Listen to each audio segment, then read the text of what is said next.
This is Matt Russell, and welcome to the Daily FX Forum. So here are the 5 pairs that I will be discussing this evening: the Euro Pound, the Aussie Kiwi, the Pound Swiss, the Euro Swiss, as well as the Euro Aussie. So let's go ahead and pull up the charts. The first chart is the Euro Pound. You should still all be in this trade again, which was short from 88.23 with a stop at 88.75, and nothing has changed. I would continue to stay in the trade, and prices actually did take out that 86.50 area, which I thought they would. And again, initial targets are down near that 85 figure, but I will update during next week's reports. Next chart is the Aussie Kiwi, and if you were listening to yesterday's report, the short entry at 127 with a stop at 127.80 did trigger, as prices did come up to a high of about 27.10 after I did speak. So you should all still be in this trade right now, and nothing has changed. I would continue to keep that same stop at 127.80, and this also I will update during next week. The next chart is the Pound Swiss, and I just wanted to highlight here, if I zoom out a little bit, the 71.10 area. We could see that it was previous support over here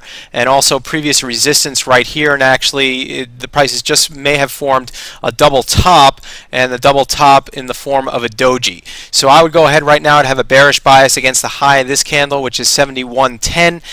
The only issue is prices have come off substantially from those highs right now, about 69.72, so I would need prices to get up maybe to about the 70.25 area, or maybe even a little bit higher, maybe about 70.35, which would be these highs over here, and then place your stop above the high of this candle again, which is 71.10. So that could be a trade setup that could materialize over the next 24 hours, but I certainly will update on Monday as well. The next chart is the Euro Swiss, and not much has changed here. Again, I was waiting for an inverted head and shoulder pattern, and this is obviously why you have to wait for these patterns to kind of draft themselves before you enter, because we can see prices did take out the previous lows over here, which would have been the head of the inverted head and shoulder pattern. So I'm just going to stay on the sidelines now until things clean up a little bit and a favorable risk-reward trade does present itself. The next chart is the Euro Aussie, and not much has changed here either. Still just looking for prices to eventually test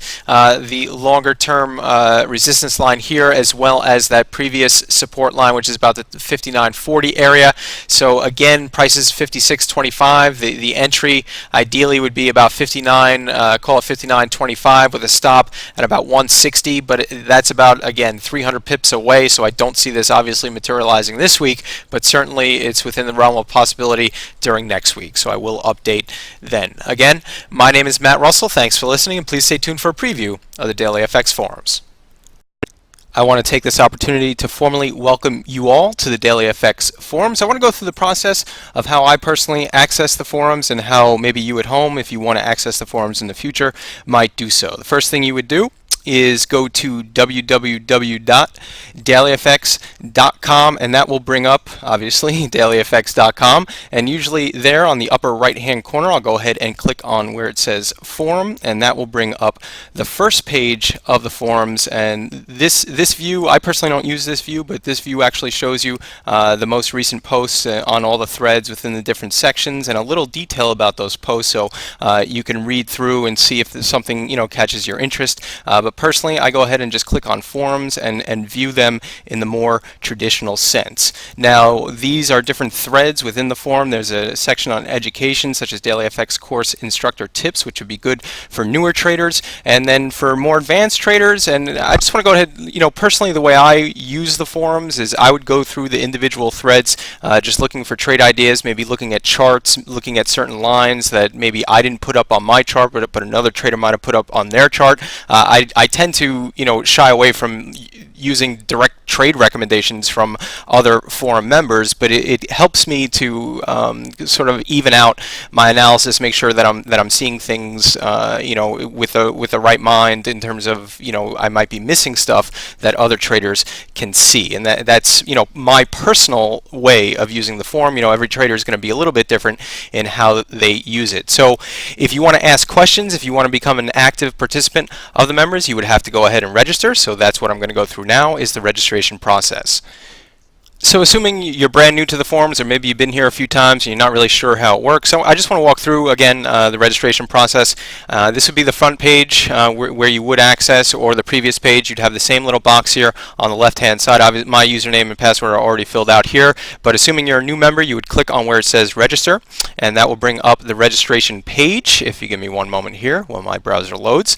And actually first we're going to have some terms of service and DailyFX forum rules. I do suggest reading through the forum rules. Obviously, profanity and spam and things like that are not allowed, but it also gives you insight on how to use the forum and how different traders can use it in terms of their individual needs. So you would go down to the bottom there, you'd click on where it says I have read all the rules, and then you would go ahead to the register the formal registration page, and that will bring up here. And you can go ahead and select the username, and how about we'll use 4x, and that name is already in use, so maybe add a few more x's there. Again, it really, your individual username is up to you, and you go ahead and fill in your password, your email address. Now, the most difficult aspect of registration for the DailyFX forums will be figuring out these letters in the box here. Now, I'm a semi-intelligent person, but I have a very difficult time figuring out which letters and numbers to use. Now, there is a reason for this madness. It helps with security, but I would suggest just going ahead and keep on clicking that refresh image until something comes through that you can actually identify and see. Then you can go ahead and enter your birthday, but you can decide whether or not to display that to other forum members. And then also, if you were referred by somebody, you can enter that information there. The time zone, that should default to your computer, but you should double check and make sure. And then you can opt in, and I would suggest opting in for these emails if the administrators want to go ahead and send you some notices about the forum, and then you would complete registration.